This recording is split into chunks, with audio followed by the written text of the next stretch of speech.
Hello and welcome to Riggs Short. My name is Riggs, and on these segments of videos, or video segments, yeah, we do, we talk about things. We do little helpful hints and tips of problems that we all come across in our daily vaping lives, from atomizers to devices. We discuss the news, what's kind of going on current and around the world, not just here in the UK. Answer questions that I may have been asked throughout the week, and little mini reviews on devices that, again, I might have been somebody might have spoken to me about.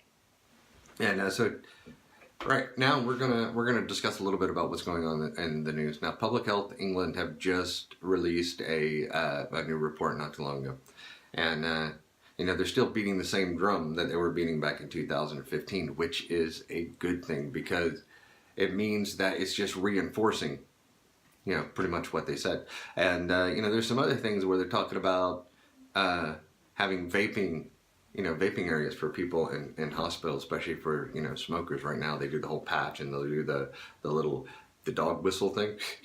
And they're also talking about, they should change the vaping or the smoking huts that are out there around hospitals as vaping huts, and no smoking on site at all. And a lot of hospitals have sort of done that, but people still smoke. You see them out there. And but no, saying absolutely not vape out there. But I'm also making it available to not only people in normal hospitals, but those in mental health institutions, especially long stay, people like that, because they generally have their own rooms. So they should be able to vape in the room. I seriously doubt they're going to be talking about freaking cloud machine vaping, but still it's a huge step in the right direction. But they are also saying that there are still thousands of smokers that are incorrectly believing that e-cigarettes are equally as harmful, if not more so, than smoking. And there's less than 10% of adult smokers that actually know that it's not nicotine that's killing them. Less than 10%. Yeah. They've also said, there's less than sort of 1% chance of, getting cancer from vaping. Yeah, I think you've got more chance of getting cancer at a bus stop in London. Catch like bus cancer. Anyway, so now we can be those kind of people that say, well, that's just stupid. I don't know why these people don't know, but at some point in our lives we didn't know, because we're not born with the knowledge. So this is where we have to be tolerant. Okay, we got to be tolerant. We need to educate people. And that leads me on to the next thing. That's doing something. Educating people means that you're doing something, and there's lots of levels, lots of steps to doing something positive about vaping. All right, and that means getting behind, the people who, there are groups. And there are people on Facebook, for example, that have groups that are informing you about what's going on in the world. They're blogging it. These people are actively blogging it and compiling everything that is going on, and get behind those groups, because they are part of the forefront of knowledge of what's going on, in the world of vaping. And that's just for us, because that's what's important to us right now as vapors is vaping. And get behind them, and then from there, you can find out the organizations that are, working with politicians and stuff like that to make changes, and and so from there, it's a stepping stone to get on and get into that and to get active. All right, because don't be one of those people. Do not be one of those people that did nothing and then bitch about changes later on when they don't go your way. All right, don't be one of those people. All right, and I know a few of them. And I'm just, as soon as they start, I just say, shut up. All right, you got no right. You got no right. You lost the right when you did nothing. All right, so don't, because bitching about it is doing something, right? And you're doing something about it after the fact, that little bit too late kind of thing. Don't be one of those people. All right. Now, in the vaping news around the sort of world, I kind of want to talk a little bit about India. Now, India, there's like 6 states. I think Bihar. See, I can't pronounce stuff. All right, my Americanish sucks, and I can't pronounce stuff. It's Bihar. But anyway, they're like the latest state to ban vaping. Okay, And we can, you know, you kind of think, Jesus, you know, they don't care about their people, but at the same time, you know, India, the tobacco, big, it's huge, and it's part of their economy. So they do care because they know that if they take it away, they're freaking going to starve because they haven't got, you know, really much of anything else. You know, they do, but, you know, where's that balance at? You know, the one of the groups, they went in and said, look, you know, people have a basic human right to health. You need to do more for smoking cessation. They said, okay, yeah, no problem. We'll put posters up. They put posters up. When, not so much a win, you know. And then they said, well, how come you haven't done more? And they said, well, we don't really have the funding. We don't really have the budget to kind of get behind that. But the thing is, they know that if they take that tobacco away, they're screwed. So if they turn around and get behind vaping and tell everybody, vape, save your lives, we want to save the lives of our population, so you can vape until your heart's content, but you're probably going to starve to death. What do you what do you do? It's really, I feel so bad for countries like that, you know, where they're banning it. And, you know, we can sit back and here in the UK, you know, we can sort of kind of, you know, taking our sort of moral high ground and say, well, yeah, they don't care about you. They do. But that's the problem when you build your economy based on death, on a product that kills people, and you knowingly you're killing people. Okay, when that whole started way back when, yeah, nobody knew tobacco was killing people, but you know, what do you do now? Yeah, there's got to be other alternatives. So it's helping these countries, you know, with alternatives. I don't have the answers for that. They're screwed in my book. I don't know what the hell they're going to do, and I feel so bad for them, you know.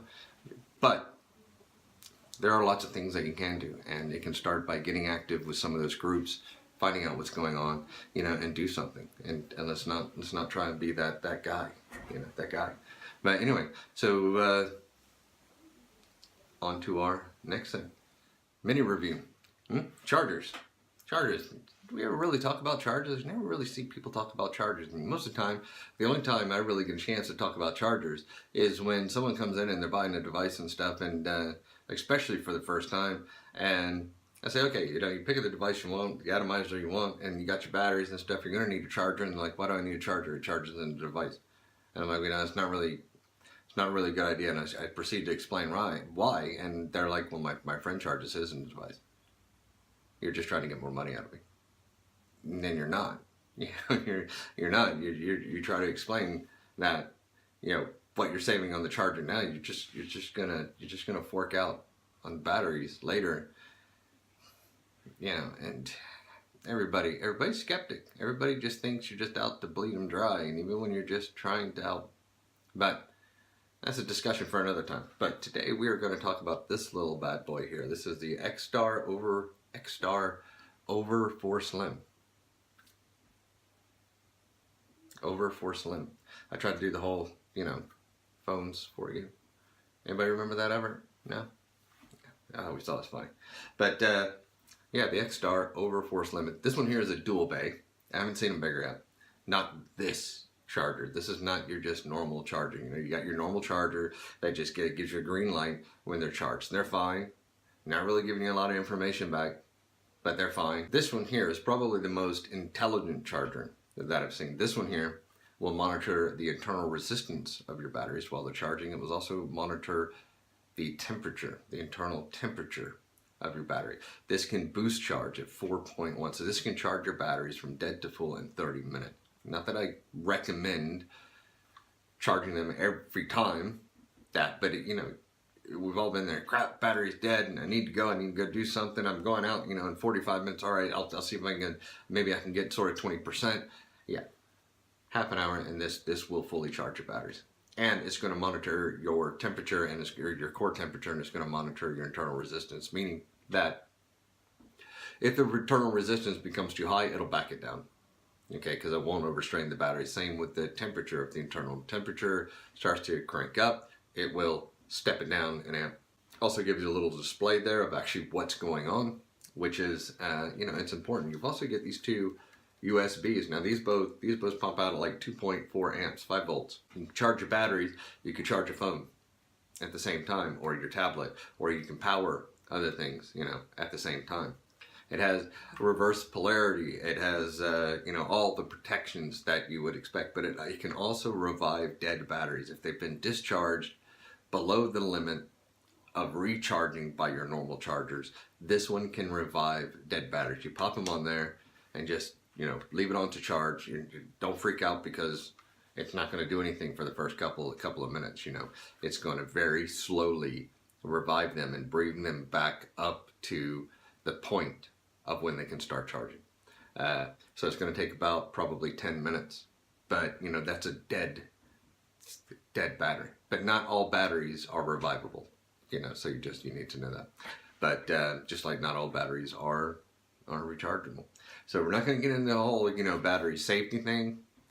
You know, the only thing I will say about that is battery safety. If you want to learn a bit, if you want to learn a lot about battery safety, Battery Mooch, man, the guy's an absolute legend in the whole vaping community. Go watch him, read, you know, learn everything you can. But anyway, your charger is very much a part of your, you know, taking care of yourself, and having a good one is going to do that. And I actually love this little guy.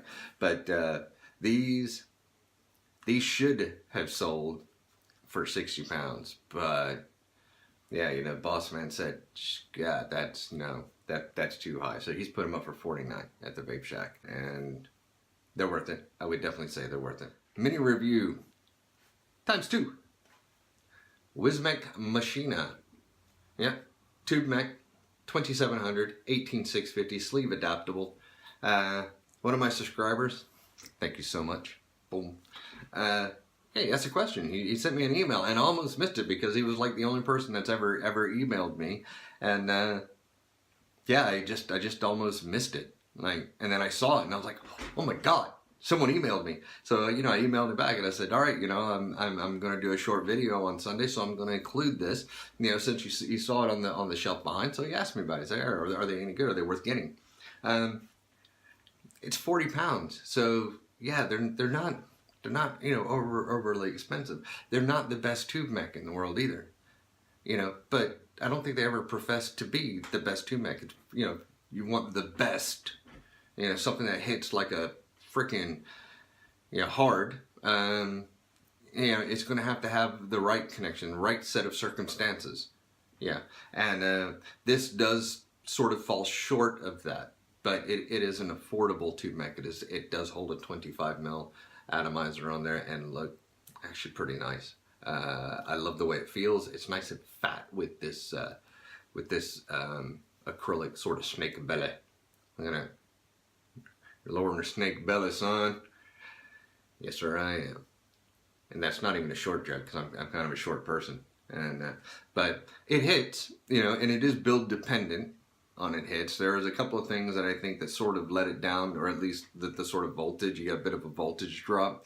It's not obscene. I mean, if you, again, it's build dependent, how low you want to go on it.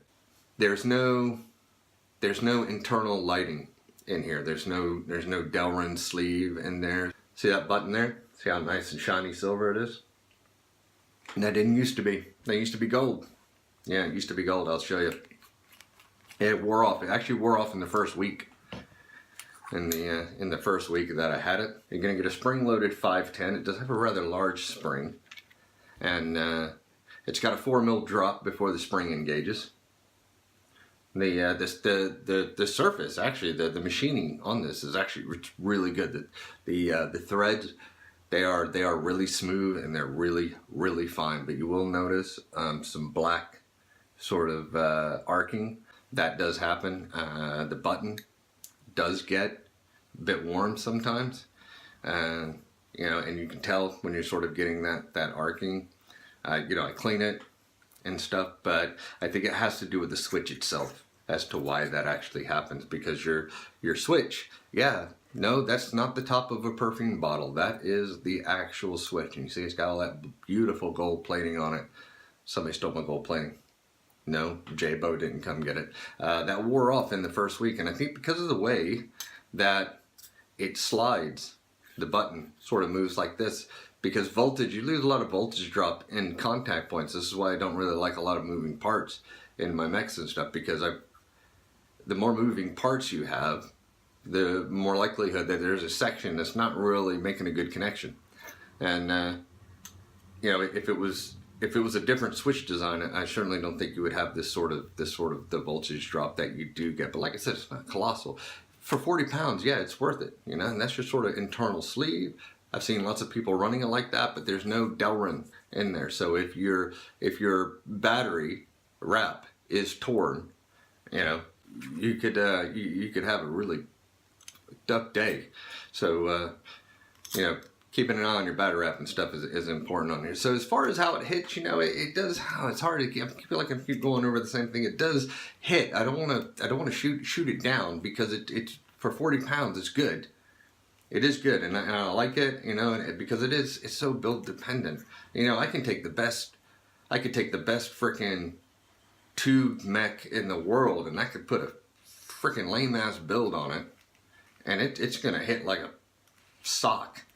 You know, or, you know, I could take a cheap tube, and I can play around with it, make some adjustments, do some bit of cleaning here and there, and slap a build in that thing and still light it up, you know, and it'll be pretty good. So for 40 pounds, no, you're not throwing your money away. It's a really comfortable, mech. It does take 2700s, which is absolutely fantastic. I really like using them in there. I don't use the sleeve. I don't run 18650s in it. Actually, I don't even know where the sleeve is to run 18650s in it. So, you know, the machining of it is really good. You know, the quality is there. It's just the application does cause a little bit of voltage drop. But, you know, it's good for 40 pounds. It's especially if you want to get into trying tube mechs. You're not throwing a lot of money away. You know, even if you absolutely hate it, you could probably turn around and sell it on Facebook or something and get most of your money back. So you're not going to be completely out of pocket. And even with some of them like this one, you get the matching drip tip, which I really, really like so much that I've misplaced it. I don't know where it went. But yeah, so that is the Wismec RX Machina. I love the name. I almost love the name more than I love the mech itself, because it's just a really, really cool name. But you know, it's decent. It's good. You know, it's not the best out there, but it's not the worst. You know, it's really going to be dependent on you. But it is well made. It's just that switch. A different switch, I think, would have been better. Would have been better. So yeah, there you go. That's the Machina. That is the Xtar, and that's a little bit of news, so that's enough for Riggs Shorts for today. If you have any questions, if you want to know, even if you have a suggestion, okay. Dang, I gotta edit that out. But listen, look what I got still, huh? Yeah, I cleaned this all up after a review. I take it back. The old boss man, he took it out of the box and he went, I thought you were going to set this up for me. Where's the build? Where's everything? And I completely forgot. He said, hey, pop a Bonzo on there. You know, if you like the Bonzo, whichever one that you like, pop it on there, pop a build, and get it ready for me to squonk. You know, because he knows how to do it. He's a boss, right? So you don't want to. So that's what I'm there for. But yeah, I cleaned it up. I put it back. And he opened the box. And he was like, what the hell is it? Where's the build? And I was like, oh, I forgot. But we didn't have any Bonzos in stock that were the silver ones. And I was like, oh crap, what am I going to put on there? So I looked on the shelf and I saw the Iconic, you know, on the Mike Vapes and Vandy Vape collaboration there. And I thought, you know, we'd looked at it before and stuff. I hadn't really played around on it. And, you know, me and Andy, a friend of mine that you know, works there, and we discussed, you know, the new stuff that comes in and stuff, you know, and we were like, you know, the Iconic looks like it's really be great for squonking. You know, one of us needs to buy it and try it out, but none of us bought it because, you know, our wives get really annoyed when we spend all of our money on vaping stuff. Like, you need food for the kids. I'm like, yeah, but I need this new dripper. But anyway, you know how that is. So I said, crap, why don't we stick one of these on there and try it out? And boy, it's interesting, but it does look good, doesn't it? So yeah, I'll be doing a review on the Iconic. I know it's a little late to the party, but you know, I'm kind of really excited about that. And the Death Trap RDA. I'll be doing that as well. I don't know if I will be sort of merging it into one video or if I'll be doing one each on either one. Death Trap RDA, single coil, Little single coil RDA there. You know, it's a flavor tracer. They didn't call it the Death Trap.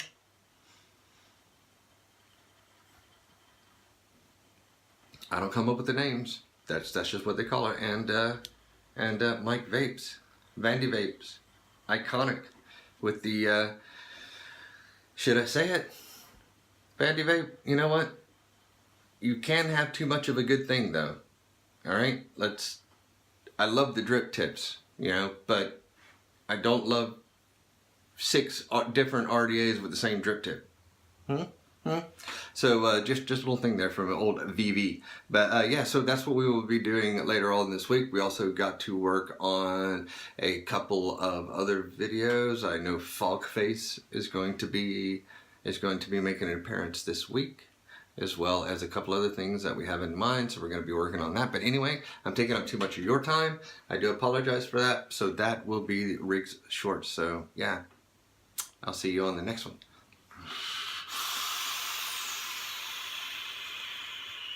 Long vaping exit.